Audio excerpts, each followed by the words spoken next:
Good morning, everybody. Thank you for joining us today. So we are going to start our webinar on mastering generative engine optimization. So hopefully, as it says, get found by AI, not just Google. I'm Simon. I look after the marketing at Spotler in the UK. If you ever see me, and you're probably bored of it if you have seen me by now, but you can definitely bribe me if you ever want stuff from me with chocolate and cider. And if you want to talk marketing with me, general marketing, but I really like doing new things, trying new things, and learning about new things. And this particular topic is definitely one of the hottest topics in the marketing world at the moment. Without further ado, but you'll be glad to know it's not me delivering the content on this. So we have Charlie from Exposure Ninja, so award-winning digital agency. Helping to deliver high impact digital marketing campaigns, services, whether it's SEO, analytics, content marketing, GEO. Charlie will be doing the vast amount of the talking. I will be here just to help things progress along and do the Q&A at the end. On that note, it's about, this is a kind of a how long's a bit of string, because the last time we had Charlie on, I think we went on for about an hour and 20 minutes because there was so many questions at the end that we wanted to get through. So it's about 30, 45 minutes. And can I get you to submit any questions using the questions section on the software throughout, and then I will collate those during the webinar and I will ask them to Charlie at the end. It will be recorded. You will get a copy of the slides, so you don't need to write down every little detail. I can promise you there's going to be lots of information. So Charlie will probably slap me for saying this, but one of the bits of feedback that we got last time was that someone's going to go cry into their cornflakes bowl. That was hopefully tears of joy, but there was a lot of information Charlie gave last time. So you'll definitely come away in this webinar with a list probably as long as your arm about GEO and what you need to go and implement and try and figure out. So you will get the recording, you will get the slides. For those that don't know who Spotler are, and for some of the customers that are new to us, we're a European marketing automation platform, offices in Holland, obviously where I am, sunny Guildford at the moment. We've got presences in Germany, in the Nordics, and in Spain. But what it means is thousands of users, thousands of messages sent a year of customers using Spotler's technology to send their messages, right person, right time. It's always good to let you know what we're trying to do, and this is one of those marketing pieces which is, empower professionals with the tools they deserve to make an impact. Distilled, that generally means we're trying to help our customers save money or make money, whether that's getting more conversions if you're e-commerce, getting more leads if you're B2B, MQLs, and whether that's not sending out promotions if you're e-commerce because the returns are coming back, so you're saving money, not following up on people that don't meet your ICPs if you're B2B. Save money or make money. And that's over a number of tools, whether that's a CDP, site search, chatbots, Connect platform, email, don't forget about email, good old email, WhatsApp, CRM, events, you name it. We've generally got a bit of software, a tool that helps a marketer in their day-to-day activities. What we also offer is not just the technology, but you have support, UK support, you get account management. We want to make sure that things are being delivered, so deliverability from an email point of view. And if you can't do it yourself, we can try and help you with our professional services. And the last bit from me is, obviously, I'm going to be a little bit biased, but if you have a look on Trustpilot or G2, hopefully you'll get a sense of how we're helping our customers and why they're using Spotler. So, without further ado, I'm going to hand over to Charlie. Charlie, hopefully, yes, there we go. I didn't necessarily do a big introduction of you because I think I'll do a disservice, so I'll let you introduce yourself. I'm going to go get the tissues ready to wipe away my tears at the end of this. Tears of joy and tears of inspiration, joy, absolutely, no. But over to you, and really looking forward to the session. Absolutely. Thanks so much, Simon. So I'm Charlie, CEO of Exposure Ninja. We're a search marketing agency specialising in SEO and AI search, so how all of this is evolving. This talk today is going to be on mastering generative engine optimization. This currently goes by a lot of different names. So if you know it as AI search optimization or AEO or something like that, it's all the same thing. Just remember it's AI search. And we're going to be talking about how to get found by AI. By AIs like ChatGPT, Gemini, Perplexity, and I'm even going to be talking about Google's newly launched AI mode, which is out in the UK and the US, not just traditional Google search. So let's get straight into it. ChatGPT is the biggest LLM right now, and it's growing rapidly. Their claim is that 10% of the world is using their system, which is wildly high. And that claim is from Brad Lightcap, who is the Chief Operating Officer over at OpenAI, which is the parent company of ChatGPT.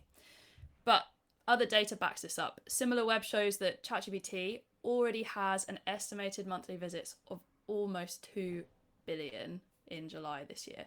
Absolutely huge. And one of the reasons I'm going to be leading with mostly speaking about ChatGPT is just because it's the LLM that is most dominant right now. It tends to be the one that businesses find is driving the most referral traffic, the most conversions, and growing the most. But that's not always the case, particularly if you're B2B. You might find something like Copilot drives a little bit more towards you. And that's usually because if your customers have Microsoft Suite, for example, they'll have to use Copilot rather than search on ChatGPT. So, just to put ChatGPT into perspective, around 2.5 billion searches are made every day on ChatGPT. Hopefully you're one of those and that you've used it before. Compare that to Google. Google is still the market leader here. SEO is still huge. It's not dead, despite what other people might be saying, because 8.5 billion searches per day are happening on Google. But what we do know is that ChatGPT is growing rapidly, and that Google also doesn't want ChatGPT stealing its market share. Of course it doesn't.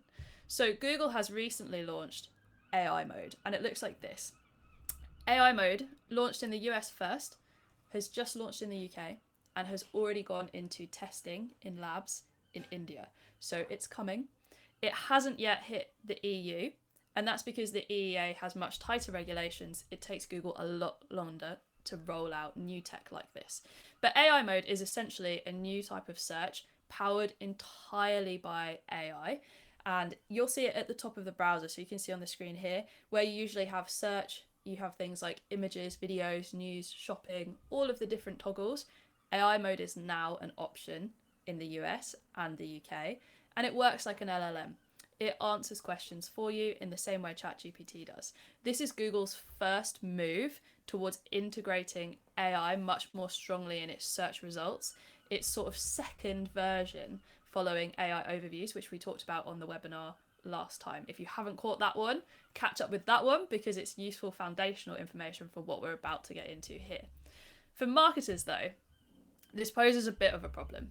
We are so used to doing SEO for Google, for getting those 10 blue links on the organic search results and for doing paid ads that go onto the usual search results. And AI is changing everything. Some of our audience are now searching in ChatGPT, Gemini, Perplexity. Some are starting to shift over to AI mode. So what are we going to do about it? That is what I'm solving in today's webinar. And hopefully by the end of this, you're going to feel a little bit inspired, empowered, and ready to take some actions. So I'm firstly going to talk about how we actually dominate in AI search, what we need to do, all of the foundational principles. Then I'm going to talk about measuring success, because there's literally no point doing all of this great work and then not being sure if it's moving the needle for you. So we need a way of understanding how the work we're doing is impacting our business and our results. And then I'm going to leave you with some actionable takeaways, because ultimately I want you to be able to take something away that you could do today, that you could do this week at work. So how to dominate an AI search. I'm going to break the bad news to you now up front. And that's that if you haven't been doing SEO, if you haven't been working on your website, if your website navigation looks like a junkyard, if you know that you've got redirect issues, you get 404 errors, 503 errors, sometimes the page speed is taking like 10 minutes to load, you are going to struggle with optimizing for AI search. There are fundamentals that you have to get done first. If you're thinking, Charlie, I've got this, our site is super speedy, it's nifty, everyone loves it, our conversion rate is great, then you're going to have to hold tight until we get to the AI search techniques, because you're ready to go. So the foundational stuff, Before any kind of AI search work can happen, you have to have nailed your technical foundations. This is what you know from technical SEO. Things like crawlability, indexing, your schema on pages, internal linking, and all of those opportunities to make sure your site is working nice and smooth. Secondly, great website structure and good conversion rate optimization. You need to assess how easily AI and humans can actually navigate around your site, understand stuff, and then resolve friction points. If a human can't add something to the cart, neither can the AI. Then you need to be ranking well in regular search. There is underlying search going on for these AIs, and I'll do a deep dive into what that looks like for different AIs in a little bit. And then it's the juicy bit, the bit that everyone's here for, the AI search techniques, how we actually get our website appearing higher up, better, more frequently, and in the way that we want it to be talked about in ChatGPT, Perplexity, and the other LLMs. So, technical foundations. Why are these important to AI? This screenshot here is an example of ChatGPT's agent mode. This is pretty newly released. If you haven't had a play with it, you do need to be on the pro account, which is around $20 a month. Well worth it to understand how it's working and what the future of search and SEO looks like for you. This is totally hands-free. You put an instruction into ChatGPT. So this example, buy me a kilogram of cat food. I want a premium product. I don't want my cat having any rubbish food, and deliver it to my house the next day. ChatGPT's got that instruction. It knows what I want. It already knows that I live in Brighton, UK from my previous search history. And then it has its own browser, its own virtual browser. It's not on my computer. It's not on my browser. It's on its own. And it starts going through the process as you would do as a human, searching Google to then find the cat food that I need to get it delivered the next day. It's doing it for me. And ultimately, it's going to add cat food to checkout, and then it's going to hand back over to me and say, hey, Charlie, are you ready to check out? Pop your card details in, and this cat food's going to be with you the next day. This is an example of the Pets at Home site in the screenshot. This is where it went to first, because Pets at Home ranks pretty well, but their technical foundations are not in place. It immediately got a 404 error, and you can see in the screenshot, ChatGPT has no patience for 404 errors. It closes the Pets at Home site. It exited. It moves on to a totally different site. Instead, it goes to this site called Sabre, and it checks out here instead. It doesn't care about the Pets at Home brand. It's given me the next best option to deliver this cat food, and then it takes me straight to the checkout and hands back over to me. If your technical foundations are not in place, agents like this, which is what the future of search is going to look like, will not use your website. And to be honest, humans have relatively little patience for that as well, so they're probably not going to. Here's an early example of a website redesign that we did for a client and some of the really important structure and CRO changes we made that are important for both humans, but also for AI as well. So that's things like a clear and easy to understand CTA. This is a mortgage website, so a free loan consultation. AI knows that it's offering that. Humans get it. They're like, that's great. That's exactly what I need. Credibility with reviews. AI always looks at reviews for websites. It will not use a website that has terrible reviews unless you are the only option in your market. The same as humans, we always check for reviews before we buy something. The higher the price, the more time we spend checking those reviews. A compelling benefits bar. This is pretty important. All of this text gets read by AI. For humans, it's great. You can easily put your USPs at the top. Simple website navigation. Not to be underestimated. This is really, really difficult for a lot of businesses who feel like they kind of can't see the wood for the trees, and they've got so many things they want to promote, so many awesome services, so many cool products. The more you put in the menu nav, the more confusing it becomes. So a really simple structure that makes it easy for people to know what they need. AI reads this the same way. AI is looking at even further beyond that, the whole site architecture that's going on in the background, how your URLs are structured, how your content is structured on the site, where all of that stuff is put, and through the menu nav as well. Clear next steps. Both AIs and users need to understand what you want them to do on the site next. So in this example, you might be purchasing a home, refinancing, or actually you're just sort of in a research stage. There's 3 clear options of where to go. And then things like a relevant hero image, more important for people because they understand, okay, that kind of looks like me. I kind of see myself there. But AI is also knowing a lot of details about you. So it's looking to understand that a business is relevant to you as well as the searcher. Here's just a quick before. This is what the DSLD website looked like before we worked on it. It's pretty clunky. Children are not the ones buying houses. There's a lot of stuff to improve there. Here's the after. This is one of the final iterations we got to make sure we had a really high converting website that also started attracting AI traffic and conversions, which it did very rapidly after it went live. Much slicker, much easier to navigate. Okay, so you're thinking, I've got that. My technical foundations are in place. My website looks pristine, particularly the homepage is looking really good. So the third part of this is ranking well in regular organic search, having worked on SEO for a little bit of time already. Now, you may be thinking, okay, great. Does SEO mean I'm just going to rank in ChatGPT? I hate to break it to you, but the answer is no, unfortunately not.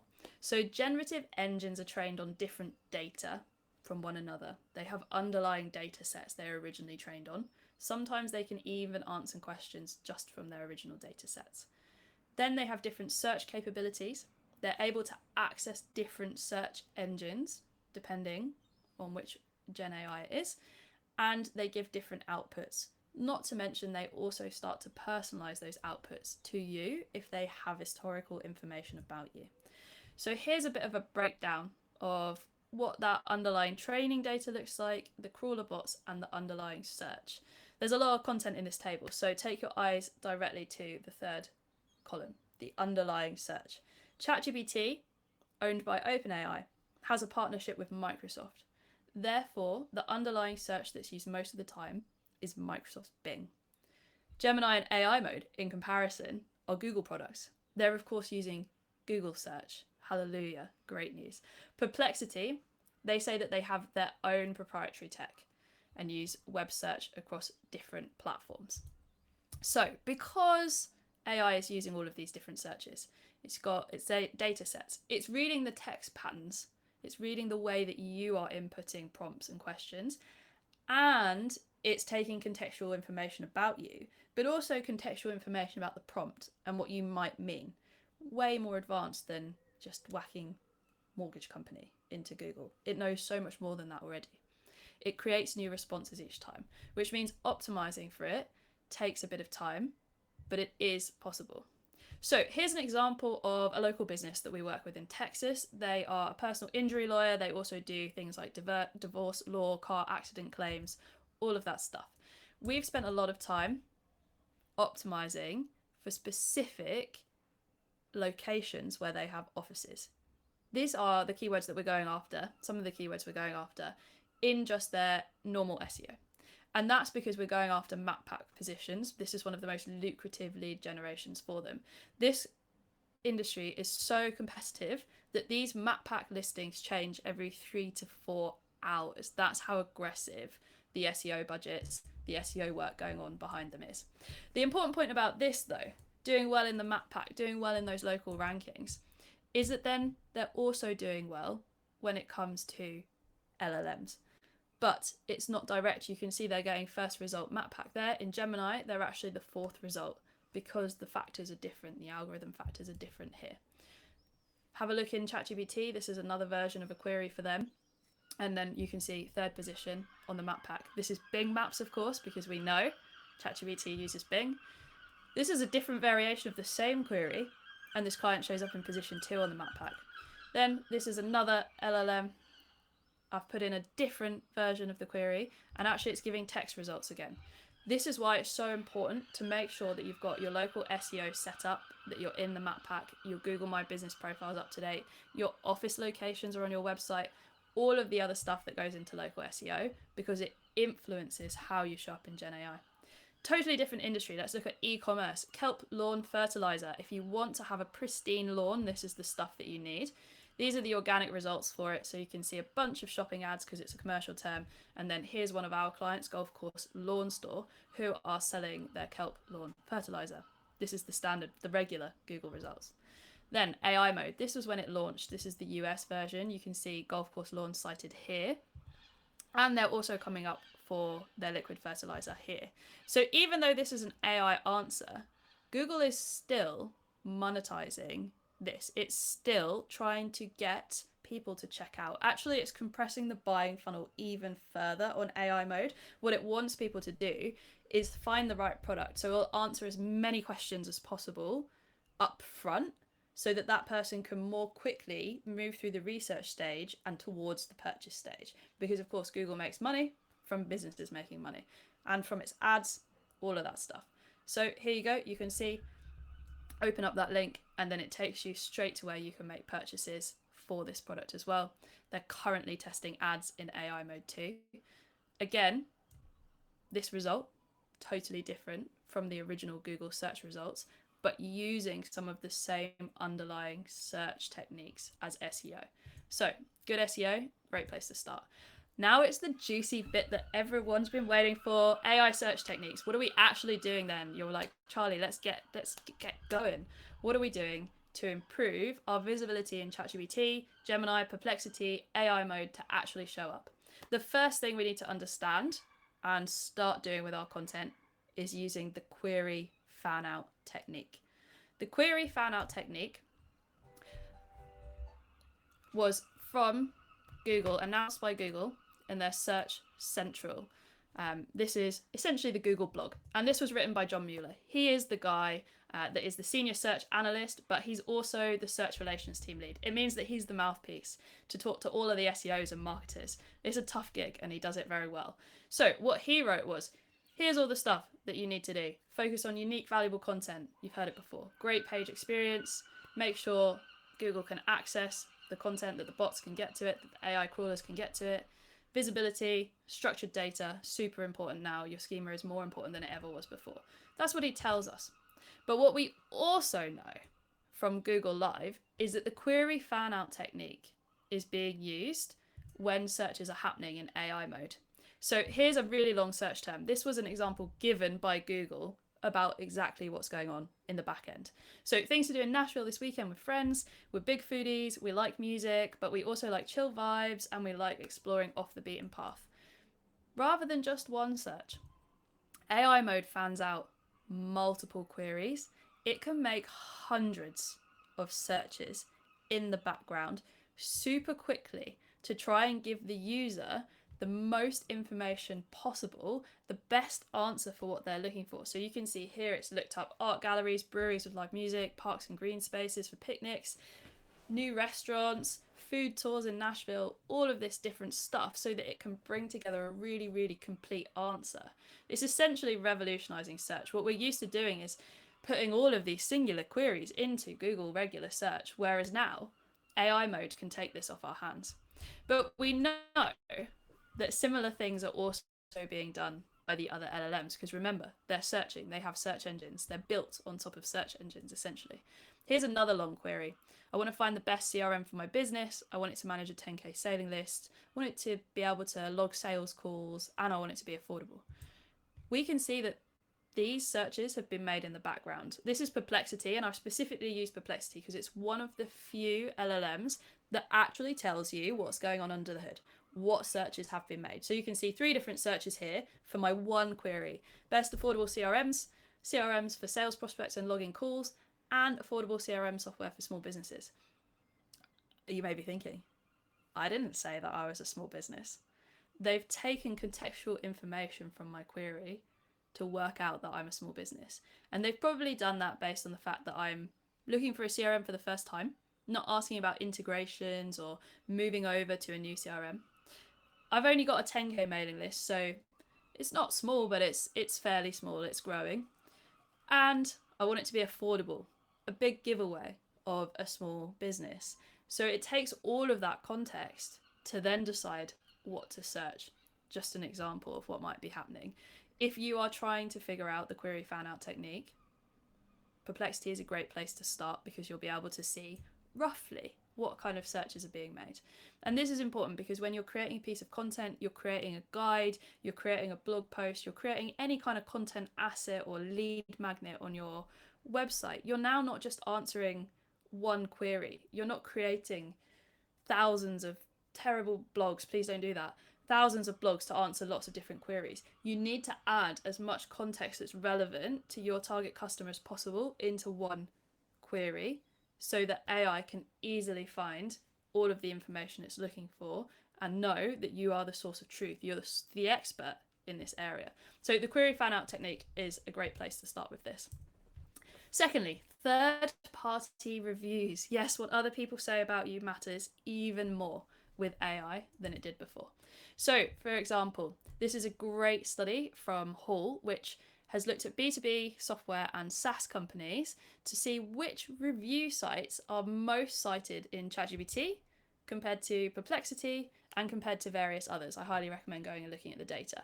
You can see in this example, the percentage of get app being used is super high, 40% in both. But then you can see there's differences. ChatGPT and Perplexity are not using the same fundamentals underneath.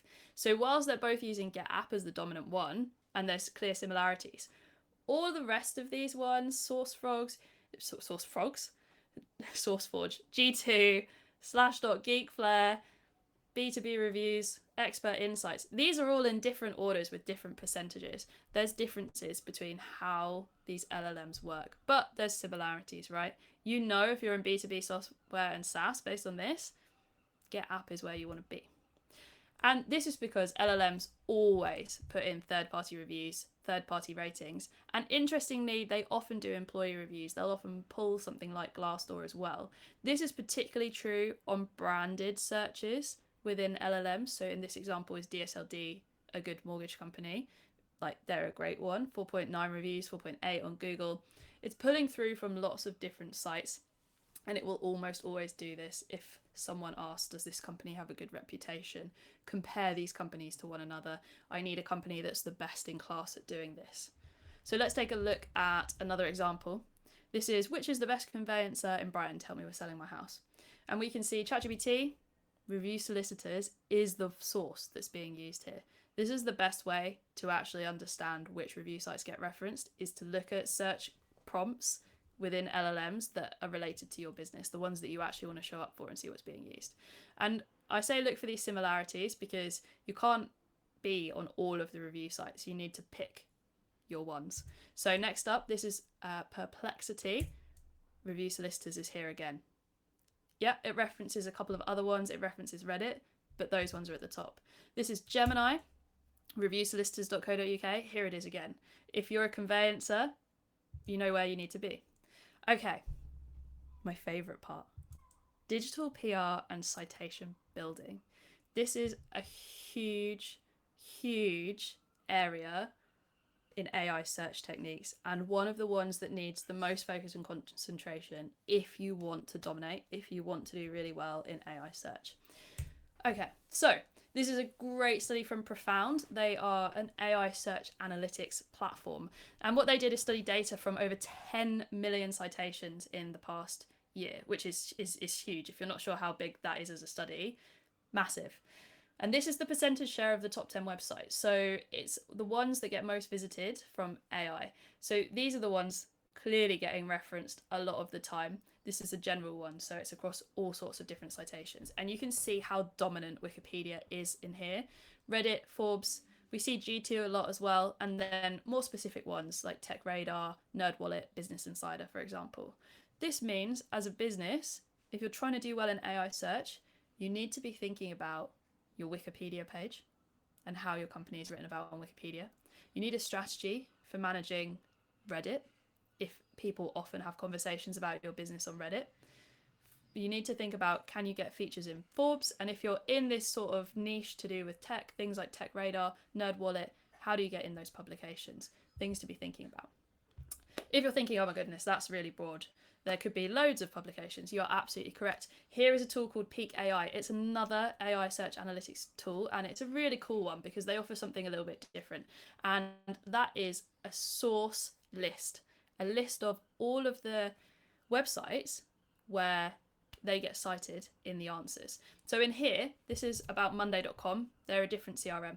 I've preloaded 25 prompts. So things like best sales CRM, best beginner CRM, best CRM softwares for small businesses, best value, all of those kinds of things that Monday.com really wants to be known for.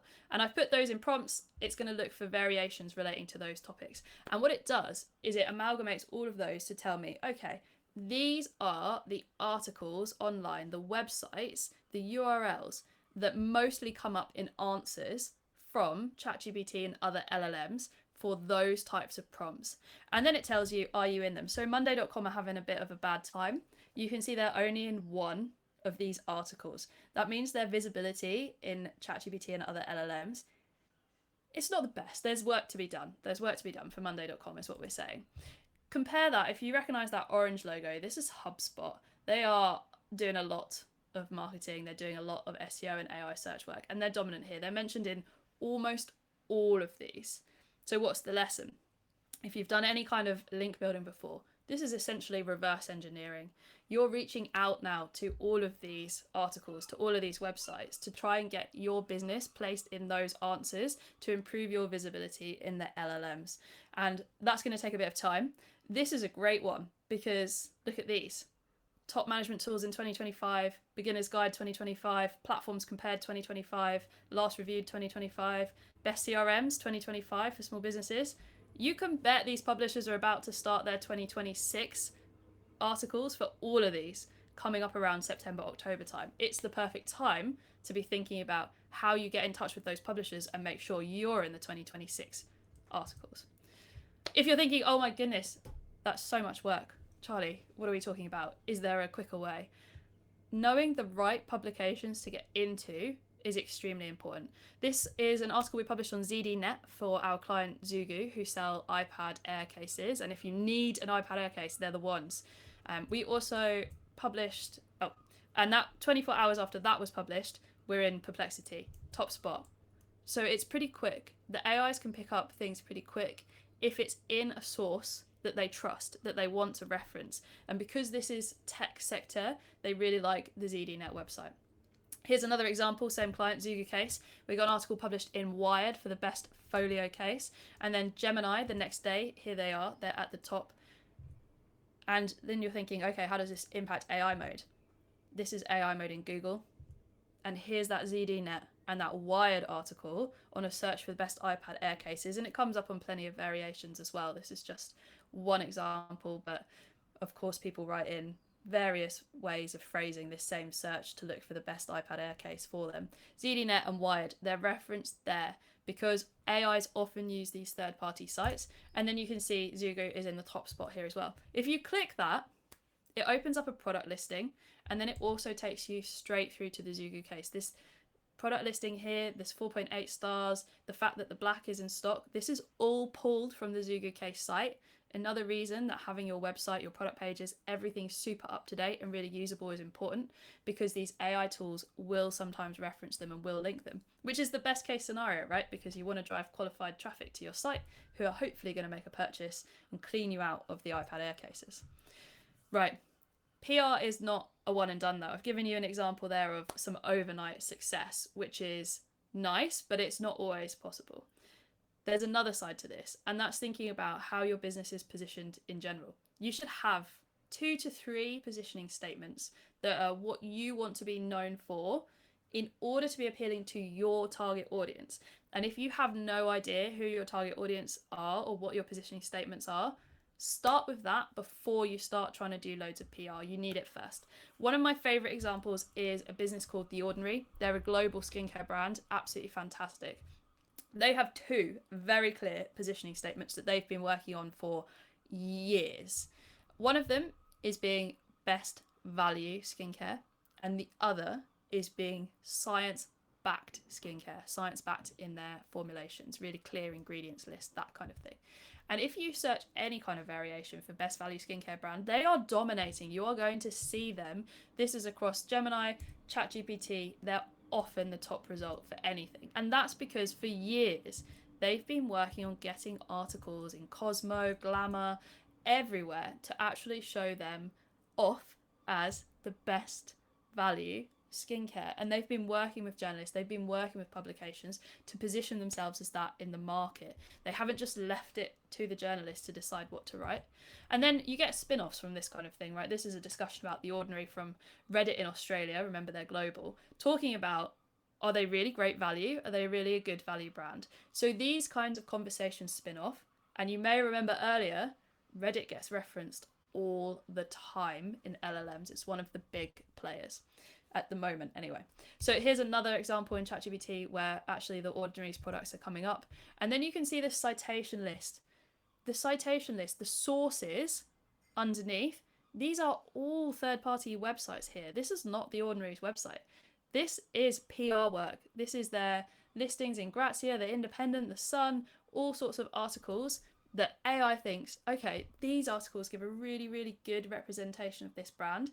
And this is because LLMs and AI, they don't need to just go through a couple of results. They can read and amalgamate huge amounts of information about business across the web. And that's what they're doing here. They're taking this from loads of sources to decide, hey, you know what? The Ordinary are the best value. It's not that The Ordinary just wrote best value on their homepage and they picked it up. No, no, no. Lots of people are saying it. So the AI believes, okay, maybe they are the best value. If you're thinking, okay, this is getting a bit overwhelming, I need a break, that's absolutely fine. I highly recommend our YouTube channel. My colleague Tim makes fantastic videos over there talking about AI search, breaking down these search techniques that I've gone into in little pieces, talking about specific AI platforms, and we also talk about all of the best new updates and news and try and put it in plain English because it really can feel like, oh my god, there's quite a lot to do here. You can scan that QR code and it will take you over to the YouTube channel, or just search Exposure Ninja YouTube and it will take you straight there as well. So perhaps one of the biggest questions I get asked is, what's different from regular SEO here? Does regular SEO still work? Are the days of SEO dead? Fortunately not. There's plenty of SEO that still works. Here's a quick checklist of the stuff that you should still absolutely definitely be doing that works for AI search as well as for your Google rankings. Because remember, you don't want to just obliterate your Google rankings whilst trying to do well for AI. You should be working on both in tandem. So technical foundations, schema updates, they're more important now than ever because AI always reads schema. Targeting keywords, we're thinking now more about relevant topics. We're targeting topical areas. Think about that query fan out technique from earlier. Publishing helpful content, that still works. Your experience, expertise, authority and trust, you want to show all of that off. Content updates to key blogs and pages, they still work.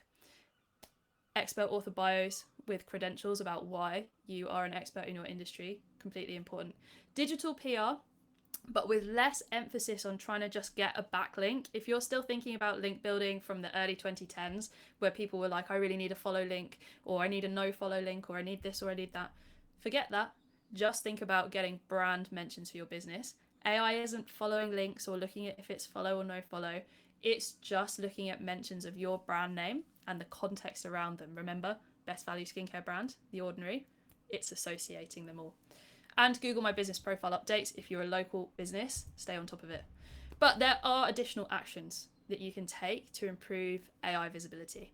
And that's planning your content around query fan outs and thinking more broadly about what is of value to add into your content. It's wording tweaks and pattern matches based on the patterns of words you know that people will usually put into AI, because we're human, we phrase things a certain way. Your customers will phrase things a certain way. Listen to your own sales calls, your own customer calls, and you will hear similar types of patterns in speech. We do the same kind of thing when we write. Format your answers directly below headings. Hopefully you're already doing that. That's great for AI scraping. Don't have like massive essays. No one wants to read them, neither does AI. Instead, break it up with headings. Consistent brand messaging across all your marketing channels. You don't need to be confusing AI with different brand messaging across different channels. It won't understand who you are and what you're trying to do. About page updates are really important. They often get referenced in branded searches about a business.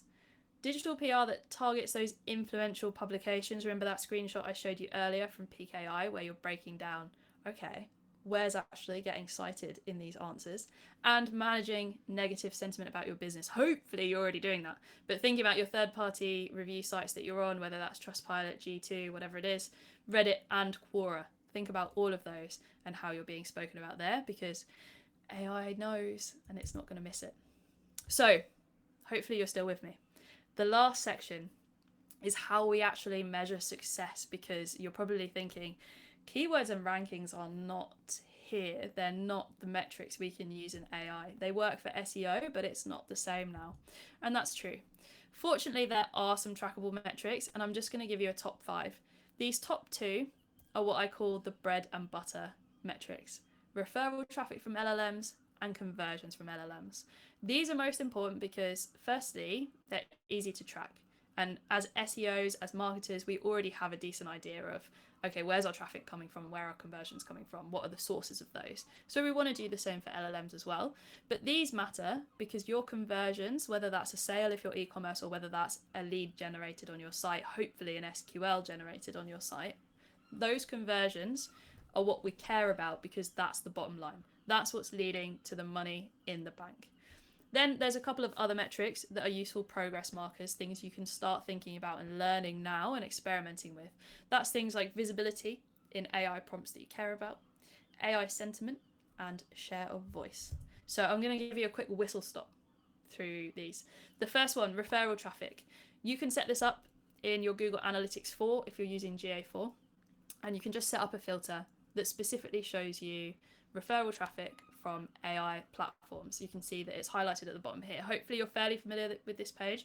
This is the one that shows you the last trick, the last click attribution, so where someone finally converted from. You can set that up by just heading into channel groups in your admin panel, and then you need to set up a channel detail list. So name it something like AI platform traffic so you don't forget what it is, but then you need to write in the source URLs, and they need to match exactly to the ones that appear in referral traffic from LLMs. There's a list here you can see on the screen on the right hand side. So that's like chat.openai.com, chatgpt.com. You need the variations that you usually get. You can always take a screenshot of this or look at the slides later to find out the exact ones that you need. The other option, if you're not a user of Google Analytics 4, is to have a Looker Studio report set up. This is a custom report that we set up for all of the clients we work with, and we have a separate section dedicated to GEO and AI platform traffic.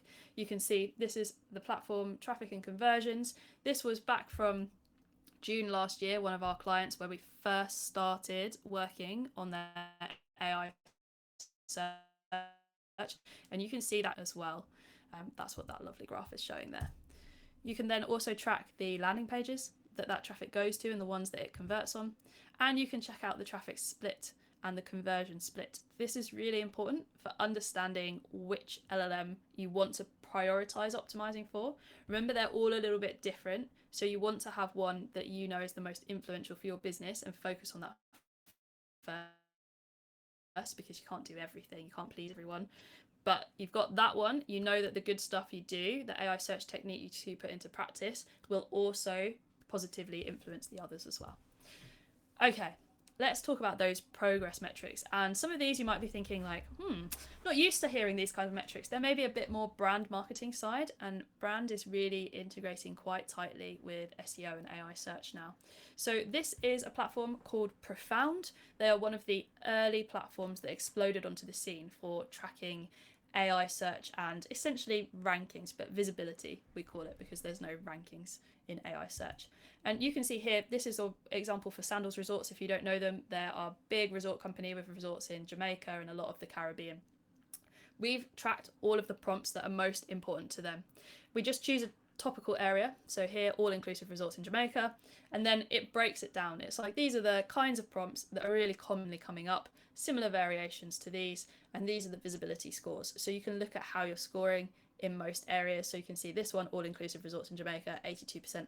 Pretty good. They're coming up in 82% of related prompts to that topic. It's pretty good.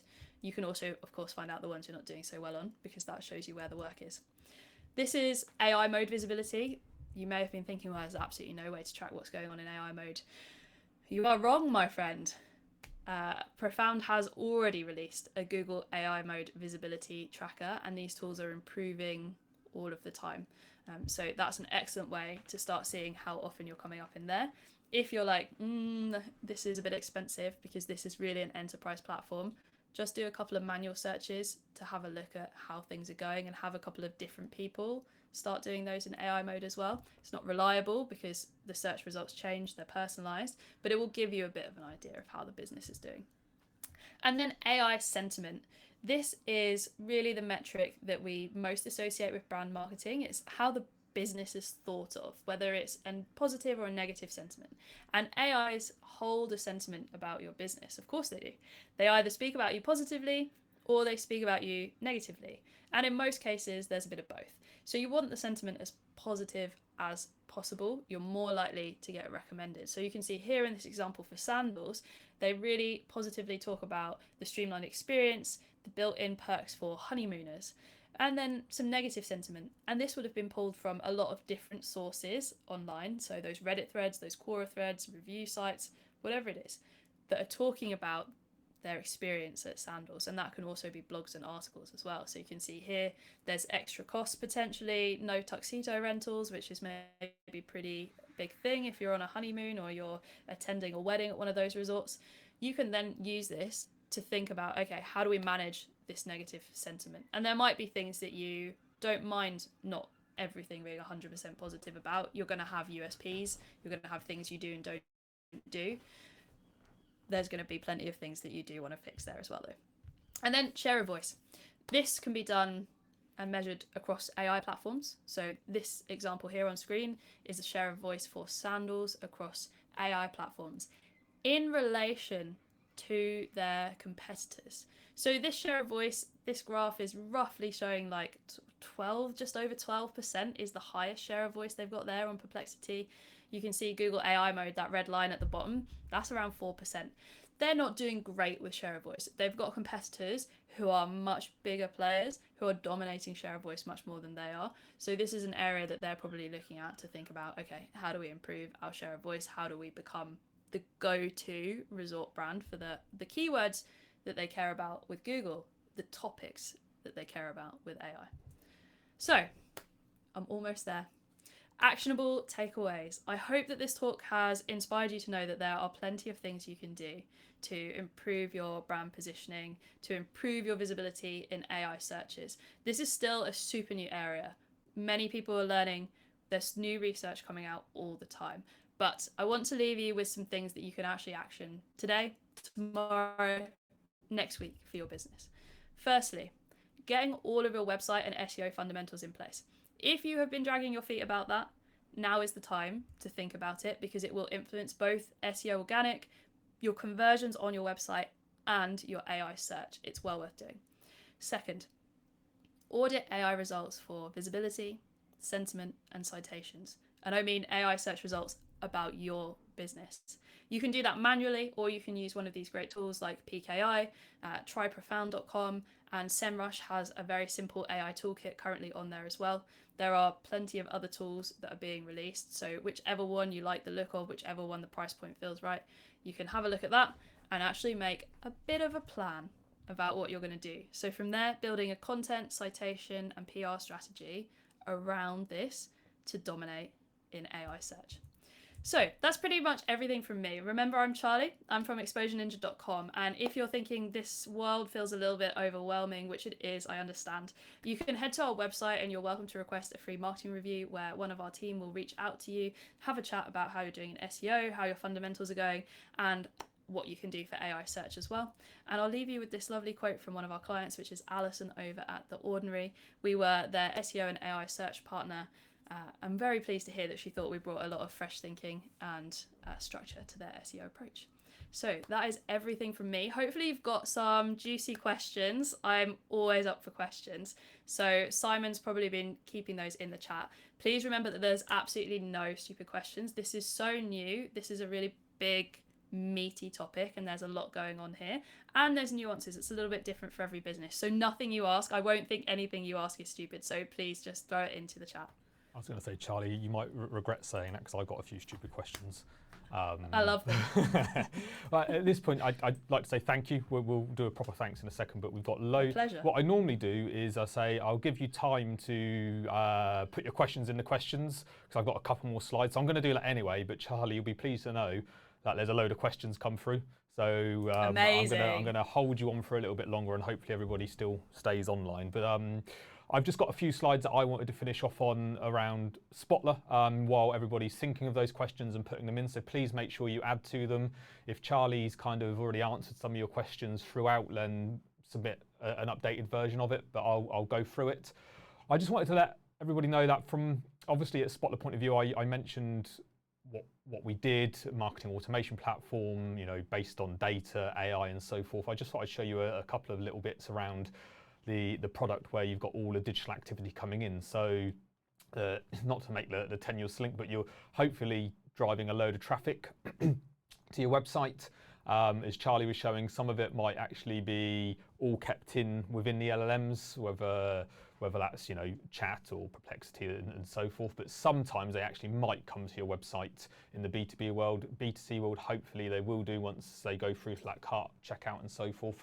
But within CRM, within Spotler, we can show you those digital activities, whether that is an asset download, a demo request in the e-commerce world, whether that's a cart checkout, a page view, a page hit, if that makes sense.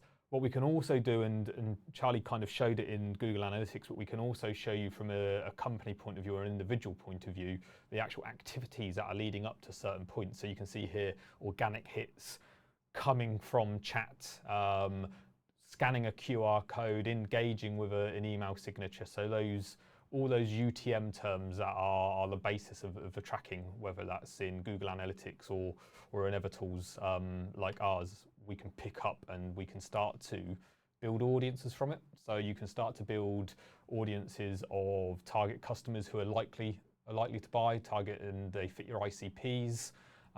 You can then do personalized messaging, product recommendations, event invites, sales messages.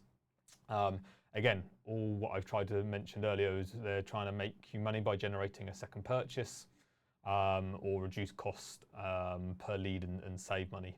B2B world, trying to get more conversions, more demos, more meetings, more checkouts as well if you're B2B e-commerce. We can also do the lookalikes, identify new customers based on that traffic. So if you've got traffic coming from certain sources, whether that's chat, whether that's organic, SEO even, whether that's your email campaigns, we can start to tailor those ads and those segment audiences. So again, save money, make money. Charlie, if we'll bring you back on the screen. I've got loads of questions, so many that I don't think I can kind of categorize them into relevant or logical orders. So I'm going to just fire stuff out to you. Yeah, and there was one that caught my eye that came in, and I've lost it because so many more have come in, but I remember the tone, just because it's glaring by its admittance of not talking about it, and I'm intrigued in it as well. So somebody asked about how does video content fit into it all, because it's not mentioned at all in any of it. And that was an interesting point for me, is it came up as, oh yeah, because everybody's going on about using video content to explain stuff, to get traffic, to get engagement, but there's nothing that comes up maybe, or there wasn't anything that came up in any of the explanations that you're giving regarding GEO, SEO, and all the likes. Cool. I love video content. We're a super big fan of Exposure Ninja. You might have noticed because I plugged our YouTube channel where we also create a lot of video content. There's a couple of reasons that video content is important in general. The first is because YouTube is basically a search engine on its own. And so lots of people, like with ChatGPT, will just go and search in YouTube if that's their preference. This is particularly true of the younger generation. Gen Z do that a lot. So that's one reason. The other reason it's great is because videos very often come up in Google searches, including in Google AI overviews. So we weren't really talking about regular traditional search today, but video, remember, over 8 billion searches a day happening on Google. Video comes up in those search results, and sometimes that's multiple videos. Sometimes they have a very neat, quite often, little video carousel that's usually top 3 videos for a term as well. So they're giving the user essentially text results and video results, and we know particularly younger generations much more likely to look at the video results. So that's great. How does it influence AI? You will see videos come up in AI, particularly when the searches are complicated things. So how-tos are a great example. It's often takes a long time to read like a whole load of text instructions for like whatever it is, changing the oil in your car. You're more likely to then see a video result for that. So video is great because all 3 of those things mean that it can actually drive traffic and potentially leads to your website as well. Brilliant. So that's a better answer than me saying video's dead. Video's alive. But video, the thing to remember is video is also very competitive as well. People who started YouTubing and doing videos really regularly, say 5, 6, 7 years ago, that was the very early doors time, and now we're really getting into the stage where video is getting competitive as well as a marketing channel. Still fun though. Absolutely. I've got one around content and the citability. Someone's saying what content formats tend to be the most AI friendly? So is there like a preference for structured data, bullet points, tables, and so forth? Yes, you pretty much answered it yourself. Okay. So text content is great. AI can read loads of text super fast. Not reading at human speed, but it's reading at AI speed, lightning fast. It loves things that are really structured. This is true of AI overviews as well. Bullet point lists do particularly well. Content that's structured under headings, because the same way readers will often look at headings first, AI knows that you've got your H1, your H2, your H3 tags attached to it, can use the headings to understand the most relevant content as well. Tables also tend to do great, and schema. Your schema needs to be really good these days. So think about your product pages if you're a product business, thinking about your blog posts, thinking about FAQ sections, all of that stuff in the schema. Perfect. And we've got one more that relates to that. Somebody's saying, is it wise to maybe do a summary of a blog at the top? So you mentioned earlier, nobody wants to read everything, or it's more of a structured out bit, but giving a kind of a quick overview before you get into your blog. I quite like a quick overview, but also you don't want anything that feels too generic. You don't want it to feel like everyone else's content. So one of the things I recommend thinking about is giving some kind of summary, but trying to make it a bit personal, particularly if it's a blog post that's written by someone in the team. So that actual, even using first person can work really well if you've got something interesting to say. One of the things we do, particularly for AI overviews that we've seen work great, is giving key takeaways in bullet points just under the introduction. But try and keep your key takeaways to not more than like 4 or 5 bullet points. Otherwise, they're not key anymore. You're just writing more content. I'm just going to flip back to the video one because we've got a response based on what we talked about. Somebody said, does it matter to LMNs if your videos are public, private, or unlisted on YouTube? Oh, that's a great question. I don't think they would be pulling up private and unlisted videos. I have never seen that. It's honestly hard enough to get your videos to be referenced in LLMs, so you definitely want to have them public. But remember that LLMs are also going to be looking at all of the surrounding text. They're going to be looking at the title of that video, the description, the links that are in there. They're also going to be looking at all of the sort of engagement metrics that other algorithms are also looking at, like the Google algorithm is looking at. Like if 2 people have watched your video, it's not showing up. But if you've got, 2,000 people watching that video and it's one of the top ranking ones on YouTube for that topic, much more likely to show up. So if you've got an unlisted or private video, it's not going to have any of that kind of stats next to it, and highly unlikely that it would ever show up. We've got another one moving on to the review parts that you mentioned. So somebody has gone right in and money conscious saying, can you get away? You mentioned the reviews and so forth. Do you have to use like the plugins from the likes of G2 or Trustpilot, or can you just say, 5 stars, 10 good reviews and put them in naturally on the website, if that makes sense? Yeah, I hear this person. You could end up spending all your business's money on these plugins and review sites and all sorts of things, the email setups that they do. No, you don't need to do any of that. You just need to decide which ones you are focusing on and trying to make sure you've got great reviews for your customers on. So it doesn't really matter which one you're using in terms of, as long as it's relevant to AI, as long as it's a known platform. If you're using FIFO and no one in your industry ever looks at FIFO, then that's not the right one. When I say focus on whatever it is, so in the example, G2 was one of the biggest ones, that's the one you also want to send your customers to review you on. Because remember, if you have a lovely email automation set up to go to your customers to make sure you get great reviews, and you're like, oh, please can you do a G2, a Trustpilot, this, I want to be on Clutch, all of these review sites, they're not going to do it. They're going to do 1, 2, if you're lucky, they're going to do 2 for you. So you just need a focus, and then you want to make sure that that focus is most relevant to the AI. You can do all of that in the background. You can do all of that using your email setups without having to have the plugins on the site. Perfect. You've just annoyed G2, if Trustpilot. Yeah. If you do have the plugins on the site, that's also great.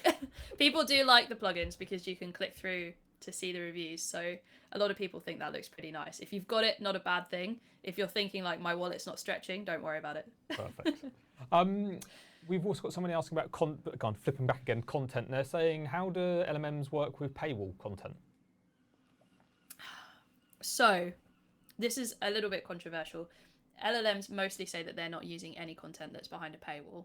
We do think that they can actually read the content behind paywalls, but they're probably less likely to surface it, and none of these LLMs want to get embroiled in any kind of lawsuit around the content that might be behind a paywall or not.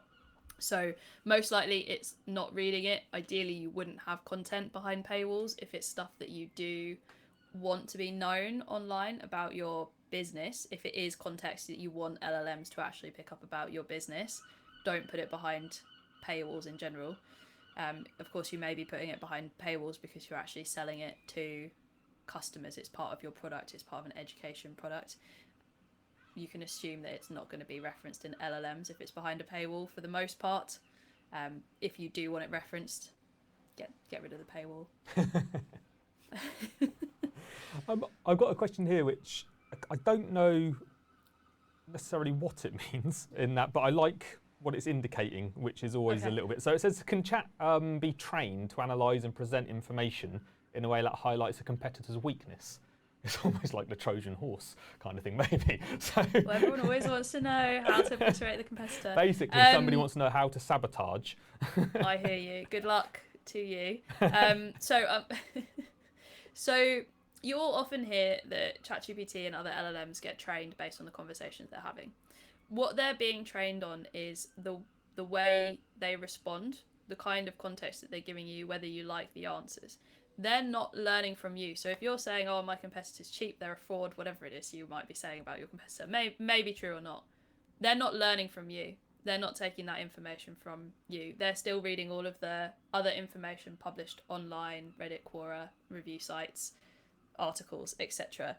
You can't influence how the AI will then respond to other people if they ask questions about you or a competitor by having a conversation with it.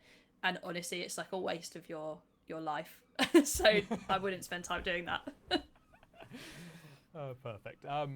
So yeah, I think the answer on that is focus on yourself, not on your competitors so much. I've got one here that actually I don't know the answer to, and internally we're going through process at the moment, but maybe you can put an end to it. Can LMM read PDFs? So especially in the B2B world where we all mostly have gated content versus ungated content and the PDFs behind it, should we start ungating everything so they get indexed and used? So So they can read PDFs, and the thing to remember about LLMs is they're becoming smarter and smarter. So you might be thinking of like back in the beginning, they were really struggling to do things like that. So the same way back in the beginning, Google was really struggling with images, and now it struggles much less. They can read PDFs. They prefer plain text. So it's much easier for them to read plain text. But if they feel like the PDF is going to be most relevant, then they're just going to convert it to plain text in order to read it, if you see what I mean. They're basically like moving it to a format that they can understand. So yes, they would be able to read a PDF, answer questions about it, summarize it, all of that kind of thing. They particularly do that. I'm not sure if this question is, if you've got PDFs on your website, but they would particularly do that if you uploaded a PDF into ChatGPT and you were like, hey, can you break this down for me? It's going to have absolutely no problem. Perfect. And I think you've answered this one, but I might not have been paying attention on it. But I've got one here. Old SEO getting links from a publisher counted towards SEO if it was a follow link. I do remember you talking about no follows and so forth, but just for my benefit, do LLMs care if the link citation in the publisher is a follow, no follow, No. affiliate? No, they don't even care if it's linked. I remember you saying. Yeah. They don't. They're not. No, they are looking for your brand name and the context around it, which is why you should not do things like spell your brand name differently, capitalize it differently, put spaces in different places. So, for example, if you're Survey Monkey, that's one word. Survey Monkey, S and M are capitalized. You're not Survey Space Monkey. You're not lowercase monkey. You're not Survey Monkey. Blah blah blah. You have to nail your actual name and spell it correctly, and make sure that everywhere that references you does the same. But it's not looking at link types. It doesn't care about any of that. It knows if Survey Monkey is referenced, this is the context around it within the article. So brand mentions are way, way more important now compared to what we think of as traditional link building, no follow links and all of that. The no follow links thing, that kind of link building still exists for normal SEO. My general advice is to not spend too much time thinking about follows, no follows, buying links and all of that type of stuff, and to think more about how you want your business to be seen, where the mentions, how your brand is represented online. Yeah. I think the core bit I got from that was when you were showing that slide of what sources the engines are getting their data from, of then going to try and get involved in those, if that makes sense. Yeah, absolutely. Charlie, you saying that they can read PDFs has just unleashed everybody saying, wow, can they read PowerPoints? Can they read doc files? Can they read TXT files? So can they just read anything, basically, to put an end to somebody coming up with some really obscure files? I love that people are asking. Yes, they can. Yes, they can. The thing that I always say, though, when we're thinking about all of these different obscure types of content that we're creating, if you want humans and AI to be reading them, what is the best way for them to be read by humans? Because I can read PowerPoints, but how likely am I to go onto your website, to put in my email address, my phone number, and whatever else you want, and then open a PowerPoint and then flick through that whole PowerPoint? That's a much harder way for me to get information than literally just reading a blog post. So the reason for it needs to be really good. You would be using things like a white paper, a PDF, or whatever ebook structure it is that you're using. If you're running a really nice, email funnel on LinkedIn, you know that people are going to put their email in to get that PDF report. You've got great visuals. You need to show your fantastic graphs. You don't want to do that with every single piece of content that you publish on your site, because then everyone's going to be like, oh, God, this is that site where I have to put my email in every time to get any kind of piece of content out of it. So yes, AI can read all of those things. So can humans. What is best for the user? We've got another one which was kind of probably conspicuous by its absence, a little bit like video.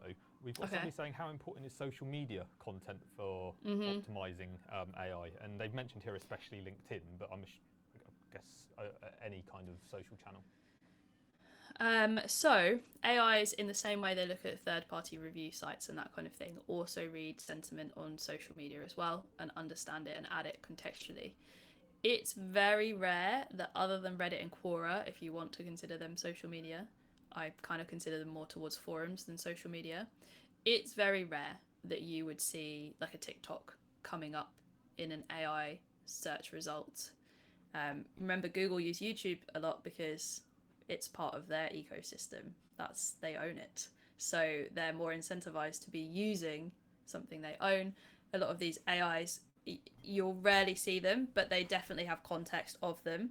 The other reason it's important is, as I kind of mentioned and touched on in the presentation, the way that you describe your business, you should be able to describe your business in roughly 2 sentences, and it should be pretty clear. Ideally, quicker than that. If you use lots of different variations about what you do and who you serve, and it's a bit vague, and they're different on your website, your TikTok profile, your Twitter profile, your LinkedIn company page, and they're all worded differently, you're confusing everyone, but you're also confusing the AI, and it won't be able to really succinctly say what you do and who you serve. So you want to clean all of that up and make sure you're positioned well. The same way you wouldn't use a different logo or a different brand image on all of these different sites for your business. Brilliant. Charlie, I'm going to wrap it up. There are a number more questions, but what I think we'll do is we will look to create some content out of it, obviously, and we'll try write the answers to the questions that we've not got covered. But I think we've covered the majority of what I can make out. There's been some very specific ones that we might fire over to you, like someone was asking, please can you help me with the charity sector, and so forth. I'd love to help in the charity sector. Drop me a message. On that note, I'd like to say thank you very much. If you want to obviously chat with Charlie anymore, then please go and speak to her. LinkedIn, obviously a great way. Website, you can get through to her and her team. So by all means, please follow up with Charlie. I know there's a load of questions that I didn't get time to answer, but I'm also cautious. I don't want to keep everybody for another hour, which I think we could do, Charlie, with the amount of questions that have come in. So thank you for that. Just a Q&A session. I was going to say, we might just do a Q&A next time. So as Charlie mentioned at the start, there's also the precursor to this webinar, which was around AI and SEO. So we'll also include that. There are a couple of questions around the sources that Charlie mentioned. So in the follow-up, when we send out the recording and the slides, we'll try and give you the crib sheet of all of the sources that Charlie mentioned to help with the reporting and so forth. But other than that, all of my sources are linked on the slides as well. Perfect. So if you've got the slide, you'll be able to go and find the info. Excellent. So other than that, thank you very much. Thank you everybody that joined us today. Charlie, thank you very much. And from Spotler's point of view, if you're interested in what we offer, you want to get a trial, a demo, speak to your account manager, make sure you do so. We'll definitely be happy to say hello and show you around. Otherwise, enjoy the sunshine, and we will see you at some point, I'm sure, on another webinar. Thank you very much, Charlie. Thank you for having me. Bye-bye.